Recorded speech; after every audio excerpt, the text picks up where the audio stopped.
Passámos o Natal e Deus queira que tenham passado um ótimo Natal junto da vossa família e das pessoas que mais amam, e chegámos a um novo episódio do Eixo do Mal, que foi publicado 12 minutos depois do fim do dia 25 de dezembro, portanto já estavam à rasquinha para falar mal do André Ventura. E Pedro Marcos Lopes mandou o André Ventura para o raio que o parta. É verdade, tão bom, maravilhoso. Vamos ouvir o que diz Pedro Marcos Lopes e vamos fazer alguns comentários, isto em relação aos cartazes e à defesa que Pedro Marcos Lopes faz da Constituição, porque aparentemente, segundo o próprio, foi violado, à semelhança da juíza no tribunal, foi violado o princípio da igualdade, segundo este senhor. Vamos ouvir o que ele diz e fazer uns comentários. A Justiça que quer que o Chega retire o chamado cartaz dos ciganos. Pedro Marcos Lopes, a vitimização já começou por parte de... Deixa-me só... Ainda sobre o anterior? Nós estarmos a discutir isto como tema político, diz tudo, reconfirma tudo o que foi dito anteriormente. Sim. Pedro, estava a falar da vitimização de que André Ventura já veio como argumento desta decisão da Justiça. Absolutamente, acho que é absolutamente indiferente, que é para mim e acho que devia ser para toda a gente. Quer dizer, não me interessa. Nós temos de acabar com esta história de que tudo o que pode beneficiar André Ventura não se faz. Oh, valha-me Deus, nós temos uma lei, temos uma Constituição, temos tribunais, temos instituições. Se as pessoas acham que o homem está a dizer aquelas coisas, diz muito bem, mas que aquilo é contra a lei, as pessoas é que sabem. Aliás, eu sempre a falar aqui sozinho digo, são as pessoas que elegem André Ventura. São eles que acham, pelo menos não se incomodam de que André Ventura tem um cartaz manifestamente racista. Aquele cartaz sobre os ciganos é um manifesto racista. Sabem, antes de ouvirmos o comentário, porque isto vai piorar imenso, eu gostava de dar nota de uma coisa muito interessante. Neste momento, os delitos de opinião já não são aquilo que é dito verdadeiramente, mas aquilo que se depreende do que é dito. Portanto, neste momento, os delitos de opinião, que eu achava que não existiam em países livres, mas isso sou eu, que se calhar sou um doido que acredita que a liberdade de expressão deve ser uma prática de regime, mas é uma coisa interessante que neste momento os delitos de opinião já não são sobre aquilo que é dito, são neste momento em relação àquilo que nós achamos que está lá escrito, que isto é uma coisa maravilhosa. Portanto, neste momento, tudo aquilo que qualquer pessoa consiga, com mais ou menos ginástica mental, extrapolar de um cartaz, é automaticamente uma situação problemática, porque a pessoa descobriu que algo que é extrapolável é algo negativo e que deve ser condenado legalmente. É exatamente a situação do isto não é o Bangladesh. Agora as pessoas podem dizer assim, bom, mas o André Ventura diz que isto não é o Bangladesh porque ele considera que as pessoas do Bangladesh são inferiores. Não, a única coisa que ele está a dizer é que isto não é verdadeiramente o Bangladesh. E quando olhamos para as condições de pobreza, para os direitos das mulheres, etc., eu acho que todos nós, genericamente, podemos dar graças a Deus disto não ser o Bangladesh. E, portanto, neste momento, é curioso que os delitos de opinião na Europa, que já são uma coisa gravíssima por si só, que eu não sabia que os delitos de opinião existiam em democracias ocidentais, pelo menos existem nesta fase do campeonato, mas os delitos de opinião já nem sequer são sobre aquilo que é dito, é sobre aquilo que nós podemos extrapolar do que é dito, que é uma coisa espetacular. Vamos ouvir a segunda parte. E dentro da nossa Constituição nós temos vários direitos. E nas democracias ocidentais temos vários direitos que temos como fundamentais. Um deles é o direito da liberdade de expressão. Mas há outros. Há o direito ao bom nome, há o direito à honra, há o direito à dignidade. E o que ali se faz? Além do que a juíza diz, porque a juíza diz, enfim, muito bem, que agrava o estigma e preconceito que as comunidades já são alvos na sociedade, fomentando a intolerância, a segregação, a discriminação e, no limite, o ódio. É tudo verdade.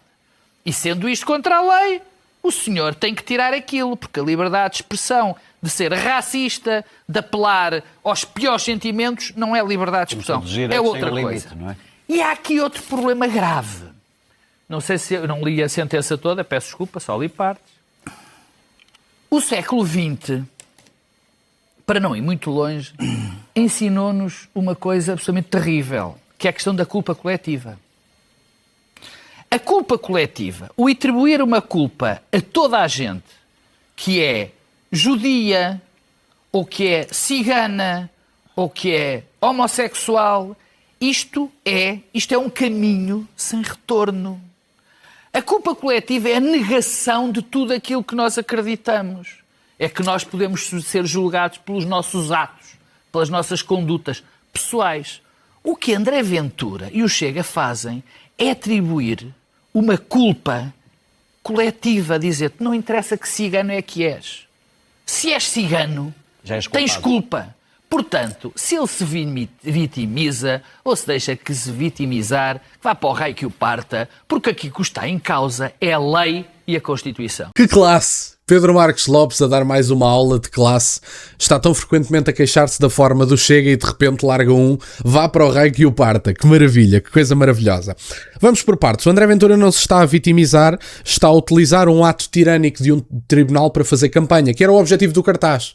Não sei se vocês repararam, mas estamos em altura de campanha para as presidenciais e o cartaz era para a campanha. E os mídias tradicionais e este tribunal fizeram toda a campanha que o André Ventura precisava. Não sei se sabiam disso, ficam a saber. Os tribunais são liderados e têm como representantes pessoas que são falíveis. A Constituição feita por pessoas não é uma vaca sagrada, desde logo porque uma coisa é a Bíblia que teve inspiração divina, outra coisa é a Constituição que é meramente feita por humanos tão falíveis como eu e vocês e, portanto, algo que poderia fazer sentido numa determinada altura já não faz sentido ao dia de hoje. Aliás, caminhar-se para o socialismo, por exemplo, nunca me vai fazer sentido nesta vida, no entanto está escrito na Constituição. Devo eu caminhar para o socialismo ou acreditar que se deve caminhar para o socialismo? Claro que não. Portanto, como veem, a Constituição é suscetível a debates e a essas situações. Relembro o cartaz que o Chega fez com Luís Montenegro e José Sócrates. Eu, na altura, critiquei esse cartaz. Porque, para todos os efeitos, por muitas suspeitas que eu acho e acredito e continuo a ter sobre Luís Montenegro, eu acho que a situação de Luís Montenegro, ao dia de hoje, com os factos que nós temos ao dia de hoje, não é comparável com a de José Sócrates. Nós conhecemos o caso de José Sócrates há mais de 10 anos, já ouvimos escutas, soubemos do cofre da mãe, soubemos dos apartamentos em França, soubemos do amigo que supostamente tinha apartamentos na sua posse que afinal era do Sócrates, porque o Sócrates ligava para esse amigo a decidir qual era a cor do chão e, portanto, se o amigo aceitava que o Sócrates decidisse sobre a cor do chão da sua casa, talvez, e só talvez, a casa desse amigo não lhe pertencesse. Portanto, para todos os efeitos, ainda que eu tenha suspeitas em relação a Luís Montenegro, porque acho que ele é uma figura desprezível, e isto é uma avaliação minha, política, vale o que vale, eu acho que não é comparável ao dia de hoje a José Sócrates. Podemos saber mais informações daqui para a frente que o comparam a José Sócrates, mas ao dia de hoje acho que ele só tem algumas falhas que ainda não são visíveis que chegue. Precisamos de mais dados. E esses dados podem chegar em breve. Mas esses cartazes tiveram o voto favorável de um tribunal. E aí o Pedro Marcos Lopes estava na televisão a dizer que os tribunais falharam. Mas hoje o André Ventura não pode dizer que os tribunais falharam. O Pedro Marcos Lopes podia dizer: nós hoje não podemos dizer que os tribunais estão a atentar contra a liberdade de expressão e contra a liberdade de expressão de um político, representante político, que tem particular liberdade, nomeadamente por causa da imunidade parlamentar, que o permite dizer coisas mais à vontade do ponto de vista judicial. Portanto, isto é gravíssimo de várias questões. Eu, na altura, não simpatizei com esse cartaz, percebo a intenção. Luís Montenegro tem um caráter duvidoso, é uma pessoa duvidosa. Eu não confiava a Luís Montenegro as chaves do meu carro ou as chaves de minha casa, ou sequer 5 euros, na verdade. Nem a Montenegro, nem a tantos outros, acho que são figuras desprezíveis, mas uma coisa é o que eu acho, outra coisa é aquilo que nós sabemos. E o que sabemos ao dia de hoje é que Luís Montenegro não cometeu nenhum crime, pelo menos nas informações que nós temos. Tem várias coisas que são condenáveis do ponto de vista moral e ético, que eu acho que não são dignas de um primeiro-ministro, mas não são ilegais. Portanto, é essa a questão. Nós hoje não sabemos. Acho que é uma figura desprezível, acho que temos que separar as águas, porque José Sócrates nós temos provas claras e ouvimos escutas bastante claras que demonstravam que José Sócrates era uma figura no mínimo questionável do ponto de vista judicial. O discurso de ódio é apenas uma palavra que é um cavalo de Troia para se dizer tudo aquilo que eu não gosto ou tudo aquilo que é dito por pessoas que discordam de mim é condenável legalmente e deve ser imputada à responsabilidade legal por se dizer alguma coisa da qual eu discordo. O discurso de ódio não é algo claro e é algo que é sempre utilizado para impedir um político, seja ele quem for, de dizer o que quer que seja. Sobre a questão da história do século XX, eu acho interessante que estejamos constantemente a relembrar esta situação do século XX, porque aparentemente a única referência histórica que Pedro Marcos Lopes e outros comentadores políticos têm é a Segunda Guerra Mundial. Aparentemente a história começou nos anos 30. Que é uma coisa que eu não percebo. Será que sempre que falamos de história europeia, que é um continente com uma história milenar, temos que recuar à Segunda Guerra Mundial? Há pessoas que dizem, bom, a história não se repete, mas rima. E eu até concordo com essa ideia. Há traços da história que acabam por se repetir. Agora, será que a história começou nos anos 30? A sério? Não há mais referências históricas? Sobre a culpabilização coletiva, a comunidade cigana não foi culpabilizada coletivamente, só que a comunidade cigana tem hábitos, tem determinados padrões reconhecíveis, nomeadamente através deste dado.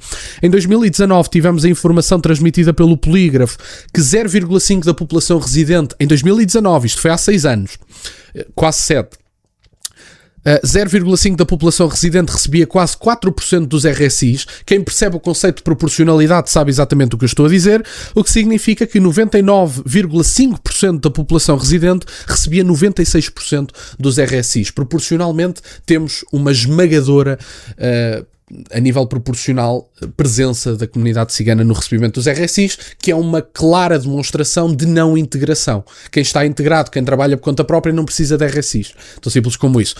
Não falo de raríssimas exceções de pessoas que estão em situações muito particulares e muito específicas que não podem ser generalizáveis. Quando se faz críticas à comunidade cigana por determinados padrões reconhecíveis em dados, como eu acabei de dizer, ou quando se faz críticas aos judeus, por exemplo, são críticas que eu considero legítimas, também as faço, já as fiz no segundo canal, e eu acho que uma coisa é a crítica que eu faço por padrões que observo dessa comunidade. Outra coisa completamente diferente é ser abordado ou por um judeu ou por um cigano na rua e maltratá-lo sem o conhecer.